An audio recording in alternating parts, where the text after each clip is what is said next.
Química básica. Integrantes: Córdoba Rodríguez Uciel, Osorio Rosalino, Reyes de Larros y Zamora Santos. A continuación hablaremos sobre 3 temas.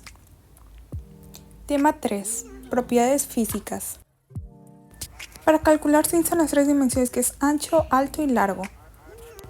También se pueden reportar en litros, mililitros y se utilizan instrumentos como probetas, puretas o tazas medidoras, entre otros. Algo muy importante que debemos saber es que el volumen no solo se mide en líquidos, sino también en magnitudes, que puede ser en cualquier objeto o sustancia, ya sea sólido, líquido o gaseoso. En el caso de los sólidos se puede calcular mediante fórmulas geométricas, dependiendo si tiene una fórmula definida o regular.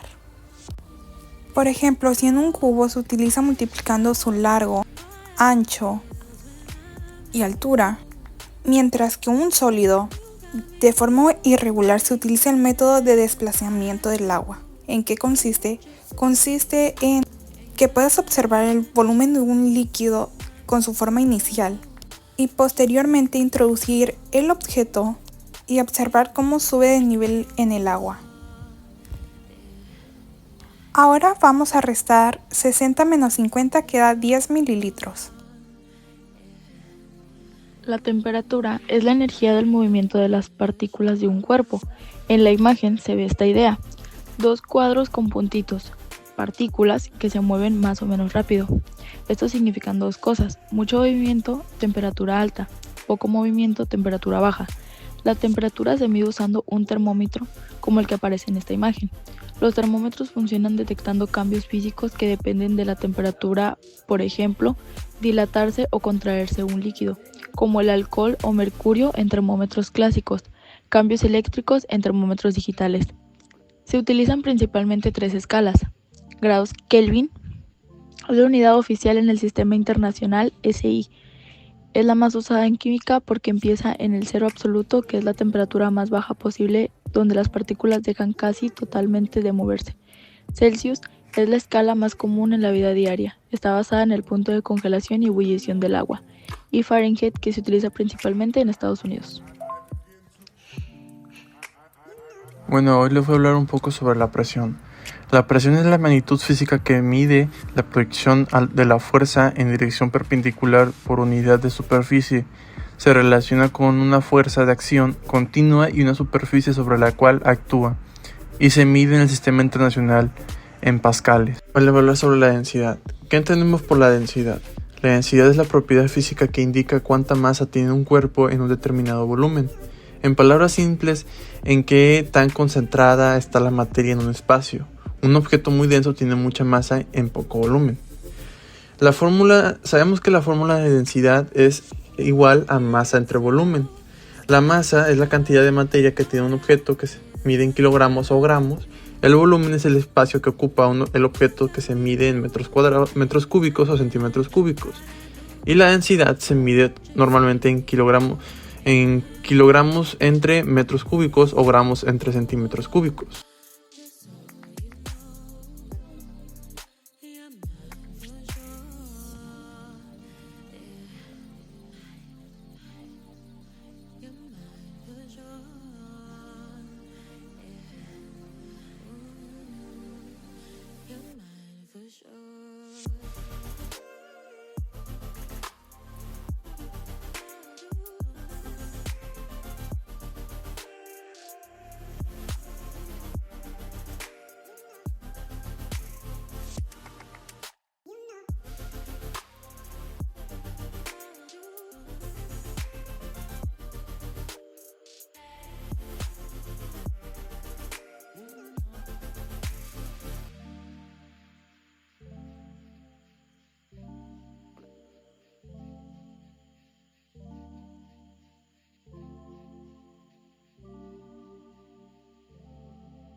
El pH.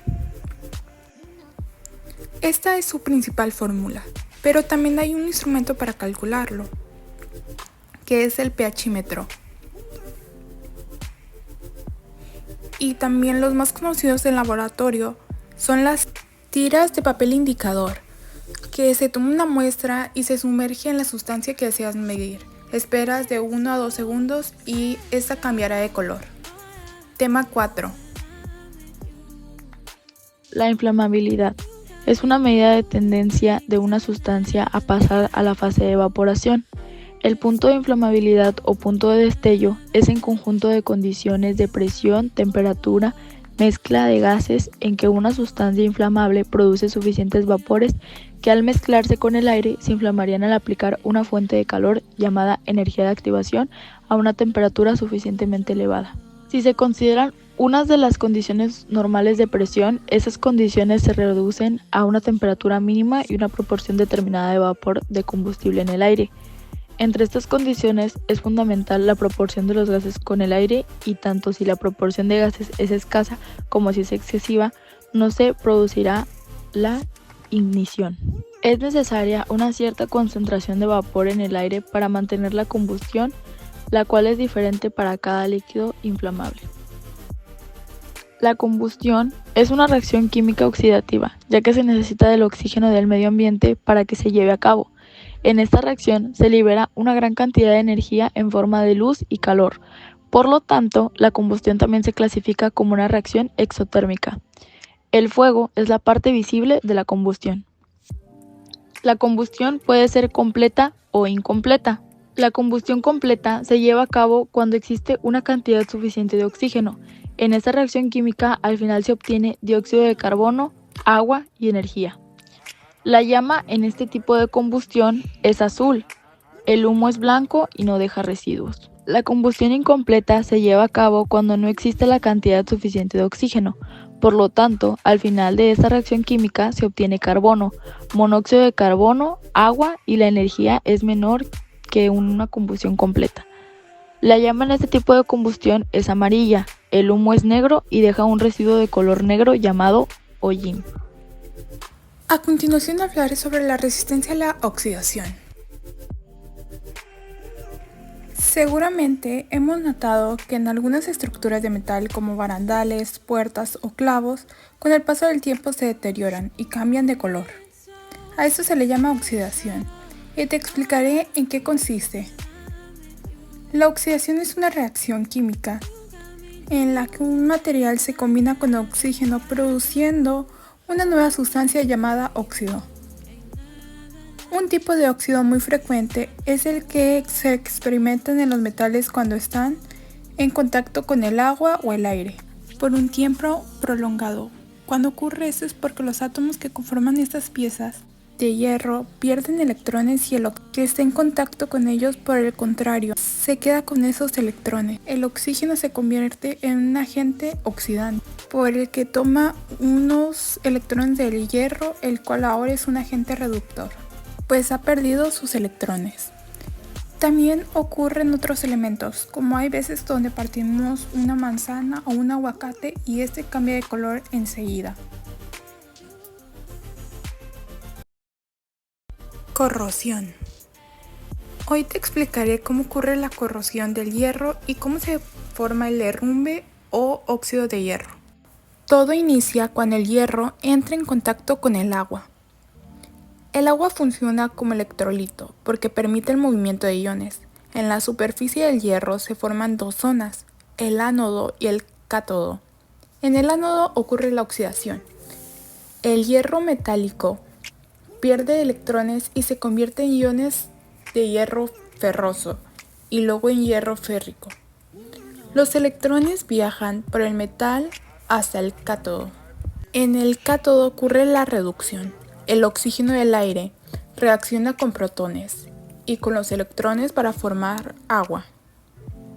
Finalmente, los electrones férricos y ferrosos reaccionan con el oxígeno y el agua para formar óxido de hierro hidratado y se crea el mejor conocido como herrumbre. En resumen, el hierro se oxida, el oxígeno se reduce y juntos producen el óxido que daña el metal. Este es el proceso de corrosión. Tema 5. Propiedades coligativas. A continuación les diré sobre el descenso de la presión de vapor. Cuando se agrega un soluto no volátil a un solvente puro, la presión de vapor de la solución disminuye. En otros términos, debemos tener en cuenta que Raoult fue un científico que formuló una ley que lleva a su mismo nombre, en la que estableció en términos matemáticos la siguiente fórmula. El descenso de la presión de vapor es igual a la fracción molar del soluto multiplicado por la presión de vapor del solvente.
Bueno, el descenso del punto de congelación o descenso crioscópico es un fenómeno en el que el punto de congelación de un líquido disminuye cuando se le agrega un soluto, o sea, una sustancia que se disuelve en él.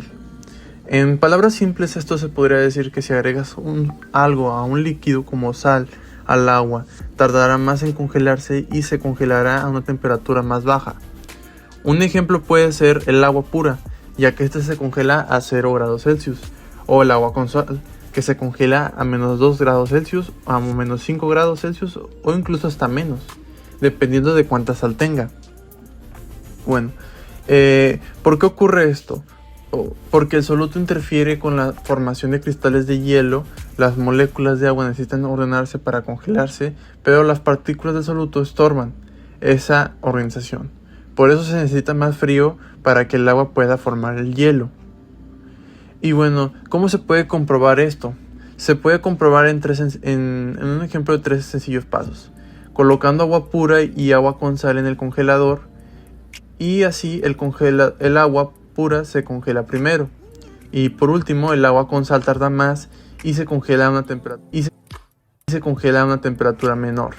Esto demuestra que agregar un soluto disminuye el punto de congelación.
Muchas gracias por su atención.